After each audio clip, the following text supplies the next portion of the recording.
जिंदगी में चीजें ऐसी हैं जिनकी कभी शिकायत नहीं करनी चाहिए और उन्हें समझ लेना आपकी पूरी सोच बदल सकता है। अगर आप हमें चैनल पर नए हैं तो हमारा चैनल सब्सक्राइब करें। पहली चीज, वक्त की कमी की शिकायत न करें, क्योंकि जो लोग वक्त को अहमियत देते हैं वक्त खुद उनके लिए जगह बना लेता है। दूसरी चीज, मौके।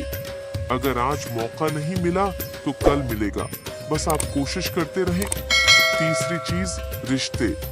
हर रिश्ता परफेक्ट नहीं होता। शिकायतों से रिश्ते नहीं बनते, बर्दाश्त और समझ से बनते हैं।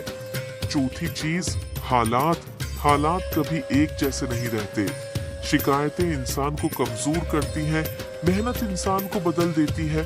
पांचवें चीज, अपनी किस्मत की शिकायत छोड़ दें।